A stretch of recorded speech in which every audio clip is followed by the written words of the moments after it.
Tonight on the Northwestern News Report, we bring you right into the action of the Iowa caucus last night. Northwestern plans for a new research facility on the Chicago campus. And students were on their feet in an annual multicultural celebration. Those stories and more straight ahead on the Northwestern News Report. It's your news right now.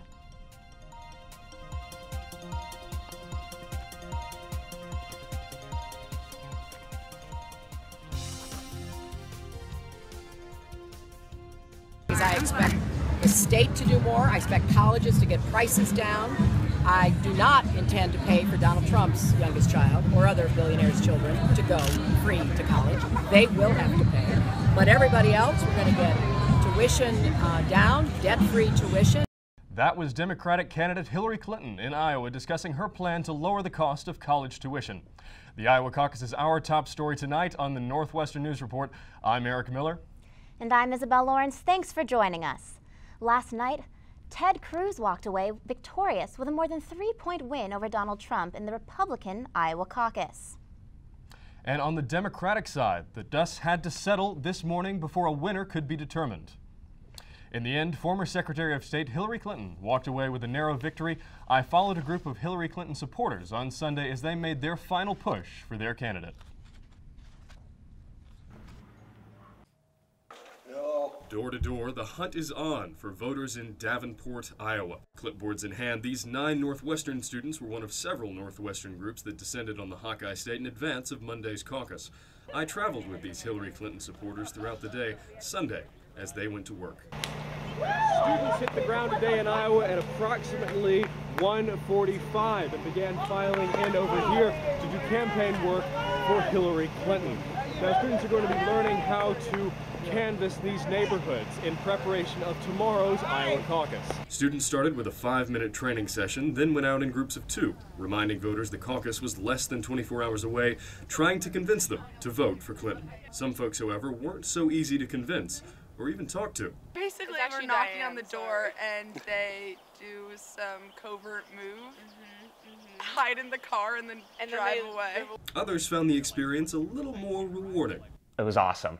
We really felt like, we were doing our part. We were having a role in this amazing campaign. Kevin Chang, co-founder and co-president of Northwestern Students for Hillary, made his second trip to Iowa this year with the goal of making a difference. This older woman that we talked to about how Hillary Clinton, we think, is the best person to keep on building on President Obama's progress. I think she was very excited about that, and that was awesome to see. After 2 hours hitting the streets searching for voters, students headed back to the local Clinton HQ. That's where local Iowans like Colin Howe come in.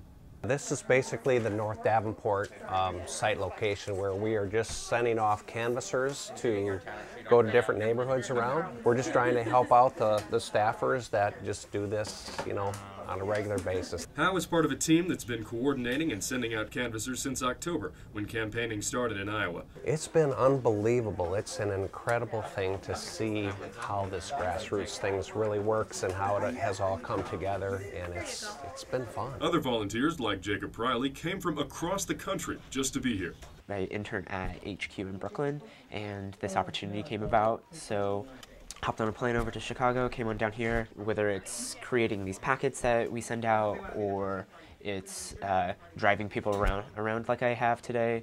I just kind of fill in the holes wherever I'm needed. After Howe and Priley helped tally the voters' responses, Northwestern for Hillary piled onto the bus for the 3-hour drive back to Chicago. But despite the long hours and hard work, some students don't think this will be their last stop on the campaign trail. But for the general election, if it's Hillary, for sure you'll see us in Iowa, you'll see us in Wisco. We're going to road trip everywhere. Clinton picked up Iowa. Scott County, where Davenport is located, fell to Bernie Sanders yesterday. And candidates Martin O'Malley and Mike Huckabee both suspended their campaigns after poor showings in the caucus. NNN's Jesse Kirsch sat down earlier today with former president of the College Republicans, Dominic Burke, to discuss yesterday's Iowa caucus. So Dominic, last night Ted Cruz comes away with the win for the Republican field in the Iowa caucus, but in years past this hasn't necessarily meant that that candidate would go on to be the nominee. In fact, George W. Bush in 2000 was the last Republican to do so. So is this actually a big win for the senator? Well, what it does is it reassures the rest of us that in a year where so much has been unusual in Republican primaries, that we can still count on Ted Cruz having the support of the far-right Tea Party and evangelical voters. Now, certainly Donald Trump has some of that support, but Ted Cruz showing with high turnout last night that he's still their favorite. You mentioned that high turnout. Do you think that continuing to come up in states' primaries will be a big part of Cruz continuing to motor forward? Well, it depends on the state. In more liberal states, you'll see that high turnout benefit establishment candidates, particularly as more establishment candidates leave the race. But once you get into the Bible Belt or other areas where the Tea Party has a large effect, you'll see that benefit Ted Cruz and to some extent Donald Trump as well. We can't not talk about Donald Trump. So he comes in second place last night, but his speech afterward was kind of subdued. Do you think he's down and out, or is he going to keep moving forward? I think he'll keep moving forward. I wouldn't count Donald Trump out of anything yet. Remember, I think the subdued speech, this is a man who's prided himself on winning. So coming in second place after polling so highly was a disappointment for him. But also keeping in mind that his supporters, regardless of what he's done, tend to stick with Trump. And then finally, Marco Rubio comes in third. That's what he was pitching himself as getting, third place. Is he a big winner?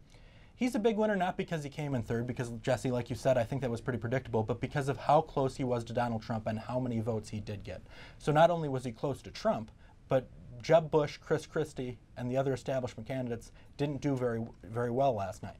And so you see a lot of them coalescing behind Marco Rubio, and that's a big win moving forward. And we'll see what happens in the rest of the races. The New Hampshire primary on Tuesday. We'll have plenty of coverage of that here at NNN. Coming up, we wanted to know your opinion on Iowa's results. At Northwestern, we're Wildcats in every way.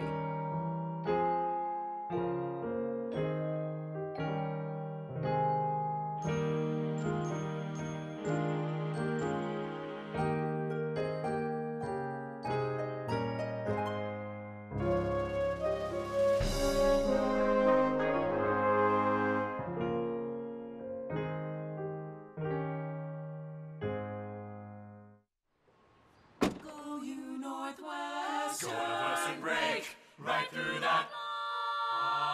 With our colors flying, we will cheer you all to go. Go you Northwestern, fight for the sweet victory, for the fame of our fair name, and go Northwestern, win that game.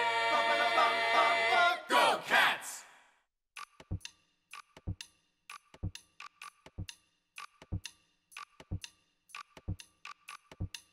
Why hang around waiting for opportunity to knock when instead you can track opportunity down and knock on its door? You might ask, what's the best way to identify where opportunity lives? Here's a hint. Its door is colored purple. Northwestern University. Opportunity awaits your knock. Why spend your entire life looking for some on-ramp to the road to opportunity when there's already a well-traveled path? So you may be wondering, what does that path look like? Is it paved with gold? Well, here's a hint. It's actually paved with purple. Northwestern University. Your road starts here. We wanted to get your thoughts on the results of the Iowa caucus in this week's edition of Rock Talk. Well, I think the caucus sets the tone for the election that's coming up. I think that it was a good indication. I mean, obviously I don't know what's going to happen, but I think that if the Iowa caucus was anything, it was a testament to Bernie Sanders' support in the election. I think we should all be paying attention to the caucus and know really what's going on, so for us to vote and make an informed decision. I personally don't believe that students are completely informed about everything that's going on. I think that there should definitely be much more of an effort to kind of pay attention to the election, to everything that's happening, especially in politics, because after all, we are, the students around, people around our age are the ones who are the next generation. If you have a suggestion for next week's topic, tweet at us at @NNN_news. Early this morning, 2 Northwestern students were victims of a home invasion, according to Northwestern University email. Around 2 in the morning, a man broke the rear door window of the student's home on the 600 block of Clark Street. The students were not injured, but the man took multiple laptops, wallets, and a book bag before leaving the apartment. Both the Evanston Police and University Police arrived on the scene, but the search for the offender was unsuccessful. The offender is described as a male wearing dark clothing and a stocking cap. We will keep you updated on this story as the investigation continues. Northwestern signed an agreement with the City of Chicago last month formalizing city-university relations regarding Northwestern Chicago-centered improvements. The agreement outlined plans for nearly $455 million in various economic and educational improvements. A majority of this investment will fund the construction of a research center at Northwestern's Feinberg School of Medicine, which began in May 2015. Alan Cubbage, the Vice President of University Relations at Northwestern, said the memorandum is a way to formalize university-city relations. The agreement recognizes the various Northwestern improvements will stimulate the economy by creating jobs to make Northwestern a hub for biomedical research. So what it means to a great extent is jobs, and good high-paying jobs. But more importantly, or as importantly, it also means research into diseases that kill people. I mean, really life-threatening diseases that really harm thousands, millions of people. And that's the kind of work that Northwestern will be doing, is research into those diseases and hopefully finding the causes and the cures for those. The Simpson Query Biomedical Research Center is set to be completed in 2018. The One Book, One Northwestern campaign continues with the exhibit Deconstructing Stereotypes, Top 10 Truths. Curated by the Mitchell Museum of the American Indian, the traveling exhibit arrived to University Library in early November. Along with Thomas King's The Inconvenient Indian, the exhibit allows students to explore the various stereotypes that impact American Indians the most. These stereotypes include treaty land agreements and casinos, both of which don't provide equal enrichment opportunities for all American Indians. Senior Program Coordinator Nancy Cuniff is responsible for bringing this exhibit to Northwestern's campus. Students don't really in their everyday life come across Native American culture. What they've learned is often from TV or movies, and it's very stereotypical. And they don't really have a good sense of the more modern day Native American. The exhibit will remain open until the end of March. One Book, One Northwestern will host a multicultural dance show and maple tapping later this year. Next on the Northwestern News Report, Northwestern researchers are in a race against time. I'm Michelle Beck, and coming up, I'll have your 5-day weather forecast. At Northwestern, we're Wildcats in every way.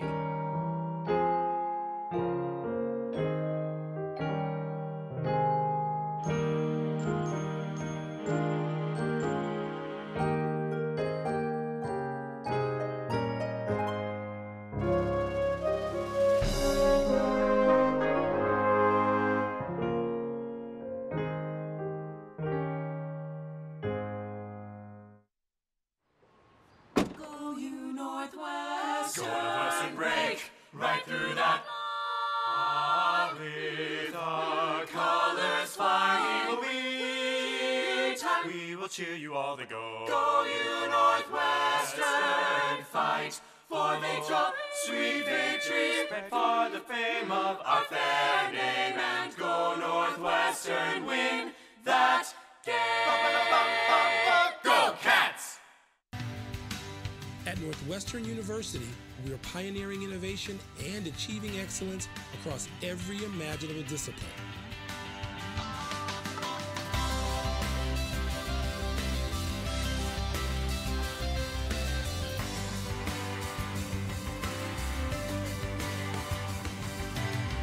At Northwestern University, the possibilities are endless.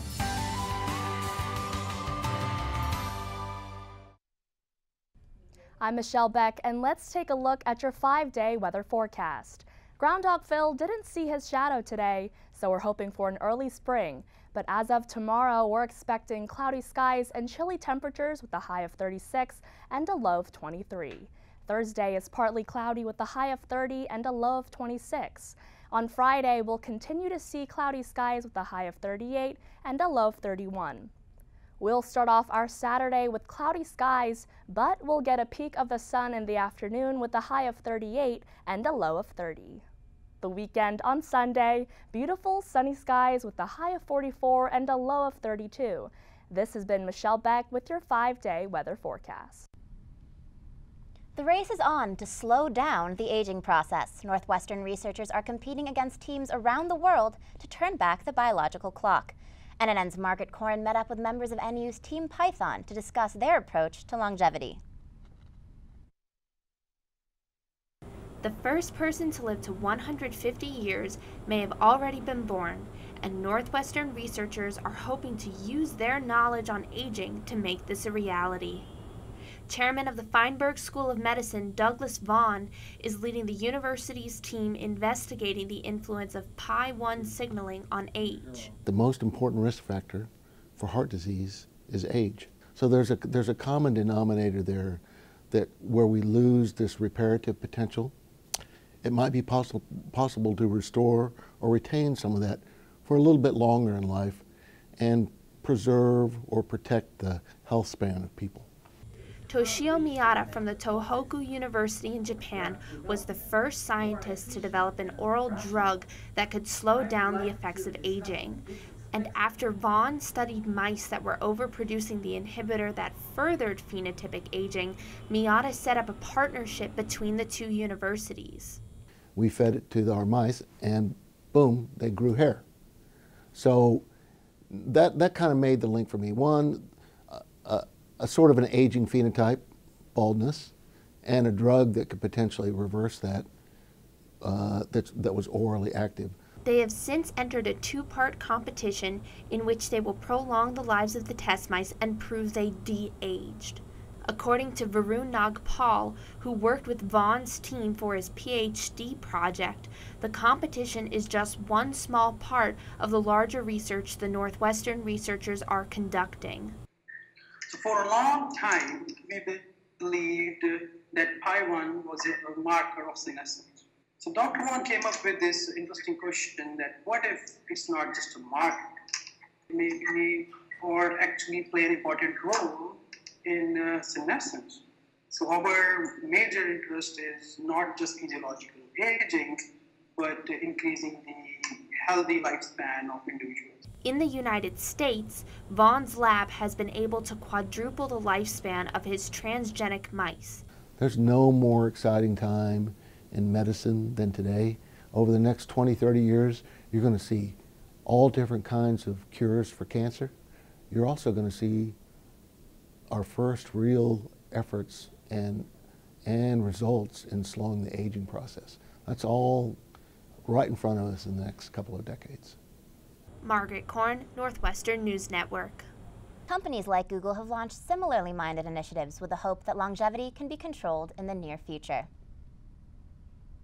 Construction on Sheridan Road has begun and is expected to continue until late May. During construction, one lane in each direction will be closed. The work extending the length of campus will likely cause delays for both vehicles and pedestrians. Boulder Contractors is leading the project, including updating the water mains from Emerson Street to Lincoln Street. The construction area is fenced off to avoid pedestrian traffic around the site. The City of Evanston encourages pedestrians to use crosswalks where traffic signals are located. According to Evanston Senior Project Manager Dan Manis, the construction is part of a larger project. This project includes the replacement or renewal of approximately 4,700 feet of water main. This is water distribution main that serves adjacent properties for domestic water use and fire protection. And this main is nearly 100 years old and is near the end of its useful life and is being renewed or replaced in preparation for Sheridan Road roadway construction scheduled for 2017. Northwestern shuttles are still running normally, but passengers should plan ahead and expect delays. Evanston officials approved a plan to renovate the Virginia Wadsworth Wirt Center. This comes as the newly renovated Lewis Theater opened just Friday. NNN's Caitlin Boudreau is at the Wirt Center with more. Caitlin? Eric and Isabel, the Lewis Theater now features 288 new seats, more wheelchair accessible seating, and a new center aisle to make getting in and out of seats easier. Now another project has just been approved to renovate the second story of the Wirt Center and add a 2-story extension to the building. The renovation will add more bike racks outside and change the curve of Campus Drive. Updated classrooms, a new dance studio, and 2 new black box theaters are coming to the Wirt Center. Rick Morris, Associate Dean of the School of Communications, says the old space will now be put to better use. All that space is now just going to be student teaching space, and it's going to expand our ability to have classes for majors and non-majors. These changes are being made in response to the increased number of students enrolled in the School of Communications. The goal is to improve teaching space and allow the theater and performance studies programs to grow. We have quite a few theater majors, and they're very active on campus, and they do so many productions, and they just need more space to have classes and to practice and to collaborate. Freshman theater major Rachel Reisberg thinks the new rehearsal spaces will be more convenient. We're very much all over the place. So I know when I have rehearsals, sometimes they can be in Wirtz, in the dance center, sometimes they're in Losi. So I think it'll be good to have everything kind of in one central location. School of Communications freshman Andrew Harlan says this new space will be put to good use. Well, the theater students on this campus are really active and involved, and the whole department is super strong at the school. So I think that any added space or renovations are something that are going to be fully utilized by the students here and really appreciated. Caitlin Boudreau, Northwestern News Network. The first production staged at the newly renovated Lewis Theater, Big Love, opened Friday night. The upgraded Wirt Center is scheduled to open to students on September 1st, 2016. Coming up, we'll see what the Cats have been up to this week. Sports is next. At Northwestern, we're Wildcats in every way.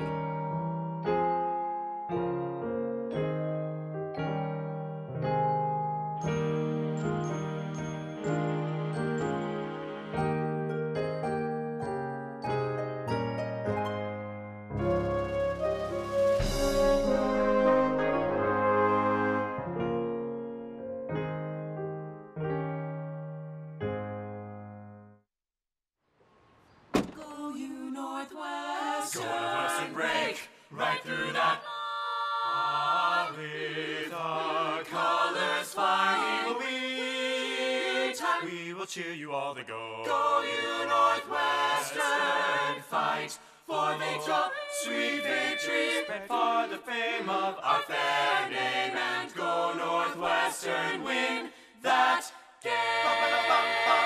Go Cats! At Northwestern University, we are pioneering innovation and achieving excellence across every imaginable discipline.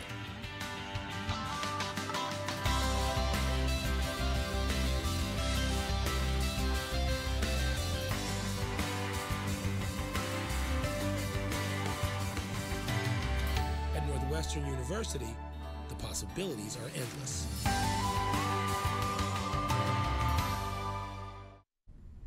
Welcome back. Both the Northwestern basketball teams were in action this past week. Will Greer joins us for more with the Cats.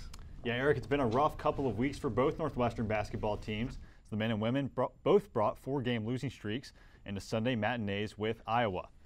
Let's check in on the men first. The Cats in scenic Iowa City, and early on, it was the Trey Demps show. It's good passing by Northwestern. Frees up Demps in the corner. Splashdown, he knocks down the 3. Cats up 3 early. Later in the first, Demps says, why not? Does it again. In your face, Peter Jock. Cats up 4. But after that 3-ball, Iowa scored 14 straight. Jared Utoff with the hoop and the harm here. And then closing seconds of the first half, Demps trying to keep NU in it. Drives to the hoop for 2. NU trailed by 16 at the break. Second half, Cats on the comeback trail. Wide open, Demps 3 on the wing. He knocks it down. Demps with a game-high 30 points, NU within 9. But Iowa was simply too much in this one. Ahmad Wagner with the steal finds a streaking Peter Jock for the strong finish. Iowa goes on to win by 14. So it would be up to the women to salvage a Sunday split at Welsh Ryan. And first possession of the game, Maggie Lyon says, let's get this party started. Cats up 3-0 on the Lyon triple. Later in the half, Lyon turning defense into offense on the fast break. After she gets into the open court, has Kristen Inman by her side and a nifty no-look pass to Inman. Cats down just 3 at halftime. But Iowa pulled away in the fourth. Great passing by the Hawkeyes. Frees up to Nia Davis for 3, and it is good. Iowa stuns Northwestern, goes on to win by 15. So not a great day for Northwestern basketball on Sunday. Both teams extended their losing streaks to 5 games, but there's reason to believe both teams can right the ship on Thursday night. The men take on last place Minnesota at home, and the women travel to Champaign to take on last place Illinois. Thanks, Will, and be sure to tune in to Sports Night on Thursday for more. Up next, students celebrate the beginning of Black History Month. At Northwestern, we're Wildcats in every way.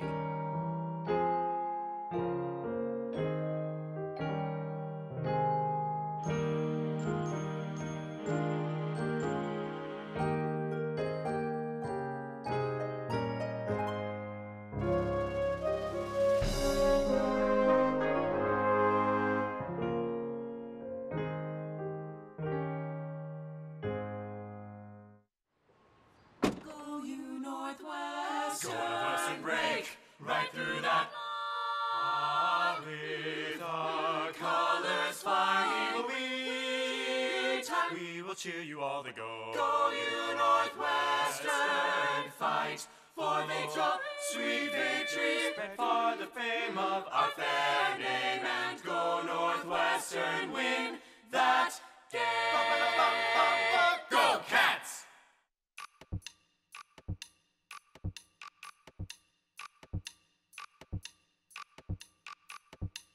Why hang around waiting for opportunity to knock when instead you can track opportunity down and knock on its door? You might ask, what's the best way to identify where opportunity lives? Here's a hint. Its door is colored purple. Northwestern University. Opportunity awaits your knock.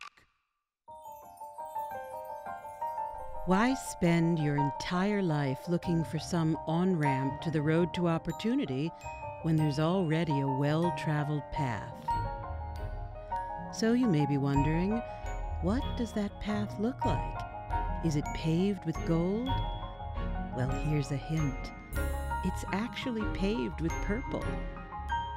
Northwestern University. Your road starts here. And now we'll look into Northwestern's kickoff of Black History Month. Here's NNN's Bria Kalpin to tell us more.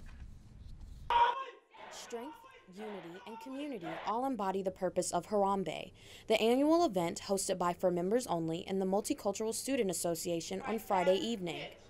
The crowd was off its feet with performances by spoken word artists, the Northwestern Community Ensemble, Soul for Real a cappella, and a West African drum and dance troupe. Kari Chambers, FMO's coordinator and vice coordinator of programming, helped organize the event. We wanted to just get people together to fellowship and to celebrate being Black and Black history in general and Black culture. And so we just wanted people to come and have a good time and be around good people.